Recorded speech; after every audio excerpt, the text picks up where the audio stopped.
Ya, Bung Ferry tadi kan bilang, ini Pak Prabowo ini masih menimbang-nimbang lah, menenggang istilahnya perasaan Ibu Mega kan. Kalau tadi ada judul tadi Prabowo dan Ganjar gitu loh. Nah, seandainya nih Mas Ganjar yang nggak dicalonkan PDIP, boleh dong kalau misalnya dipinang oleh Gerindra. Sebagai orang dekat Ya, ketua umum, kan apa? nggak mungkin kita ngebahas perandaian.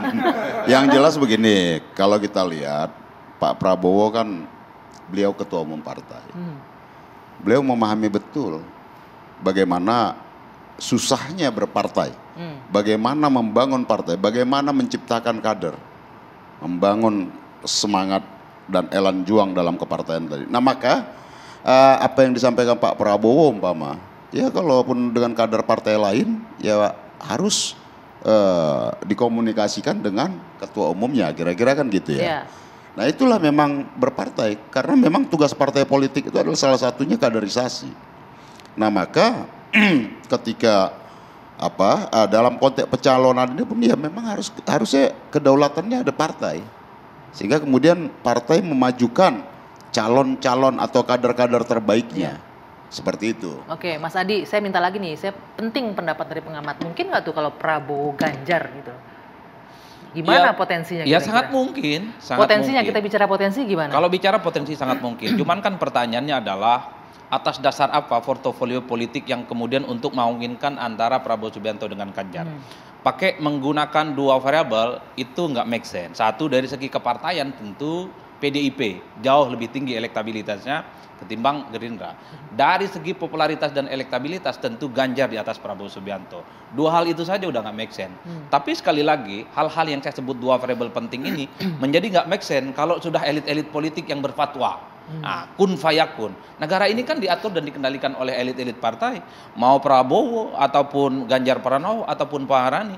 Kalau ketua umumnya yang memberikan perintah, memberikan fatsun politik, ketaatan robotik lah yang akan menjalankan segala-galanya. Kan begitu ceritanya. Nambahkan ya Mbak Anggi, jadi kita belum tahu format apakah nanti jadinya dua pasang atau lebih dari dua pasang. Itu juga kan pasti akan menjadi pertimbangan partai-partai. Kemudian kalau bagi Pak Prabowo Subianto dengan positioningnya sekarang yang berada di tengah di antara tiga kutub, asumsinya tadi ada tiga kutub tadi, menurut saya sebenarnya menjadi harapan dari masyarakat bahwa ini soal kestabilan politik, terus kemudian bahwa ide-ide perubahan itu tetap terjaga dengan tetap menjaga kesinambungan, itu tetap bisa lebih terjamin dengan kehadiran Pak Prabowo Subianto yang sudah membuktikan berhasil dari di luar pemerintahan sekarang berada di luar pemerintahan dan kemudian melanjutkan dan mendukung Pak Jokowi di pemerintahan Pak Jokowi. Membalikan pernyataan Bung Ferry, ini kita masih belum jelas nih berapa pasangan yang akan muncul. Nah, ini teman-teman partainya bapak-bapak inilah yang akan menentukan kan. Kalau kita lihat sekarang kan ada KIB dengan 3 partai di sana, itu satu. Kemudian ada Gerindra dan PKB kemungkinan ada 2. Kemudian ada koalisi perubahannya yang masih berubah-ubah 3 lah ya itu. Dan PDIP sendirian. Kemungkinan 4 poros itu mungkin terjadi nggak Mas Adi? 4 pasangan itu kalau kita melihat begini. Kalau bicara tentang kemungkinan iya ya, tapi pada realitas politiknya kok rasa-rasanya 4 poros itu tidak mungkin. Pertama, kalau 4 poros itu sangat mungkin pertandingan akan terjadi 2 putaran. Dan itu juga akan membengkakkan anggaran pemilu yang otomatikly agak mengerikan buat negara ini. Bahkan saya khawatir gara-gara anggaran pemilu inilah isu jabatan presiden diperpanjang, penundaan pemilu muncul lagi di tahun depan. Kita itu yang mengerikan, betul. Nah yang kedua saya membayangkan ini paling manis ini ada 3 poros oposisi. 3 poros oposisi poros koalisi yang akan muncul di 2024. 2 poros itu adalah poros koalisional pemerintah, entah Ganjar Pranowo, entah Puan, dan satu lagi ada Prabowo Subianto, poros non koalisional pemerintah yang digagas oleh Bang Willy yang sampai saat ini saya belum menemukan antitesanya itu.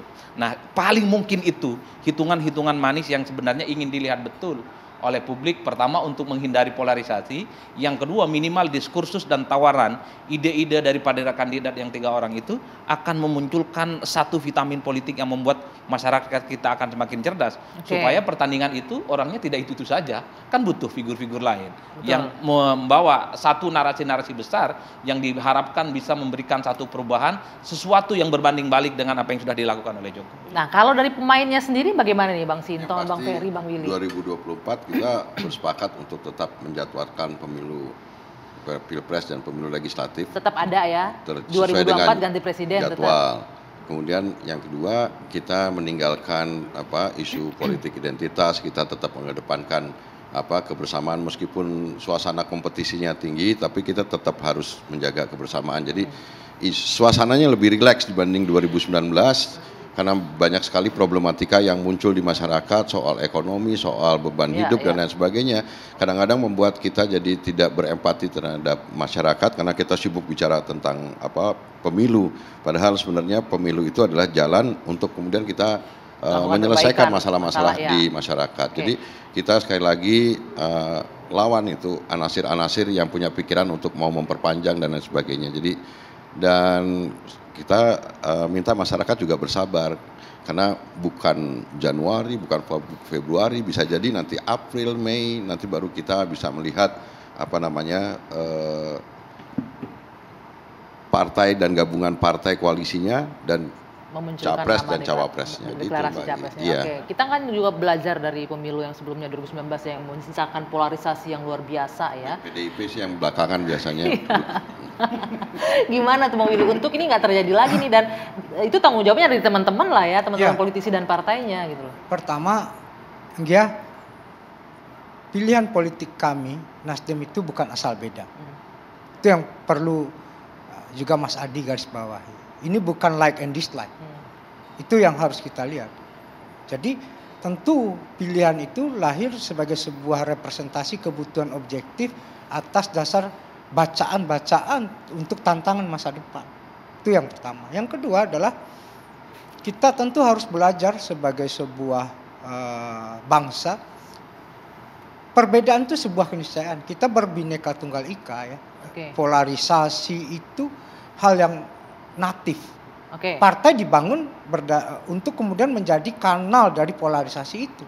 Tapi tugas partai dan tugas pemimpin adalah bagaimana polarisasi tidak meningkat, eskalasinya menjadi friksi, menjadi konflik, apalagi menjadi perpecahan. Itulah tuh obligasi politik, itulah obligasi moral kita untuk bersama-sama. Saya dengan Bang Ferry. Kita tunggu nanti itu dari bapak-bapak. Ini kemudian menjadi apa yang membedakan. Bang Willy. Poin utama saya adalah apa yang membedakan seorang negarawan dengan politisi adalah obligasinya, tanggung jawabnya terhadap masa depan Republik ini. Singkat saja Bang Sinton, terakhir ini apa yang akan dilakukan ini? Iya, mau 3 pasang, mau 2 pasang, pun mau 1 pasang.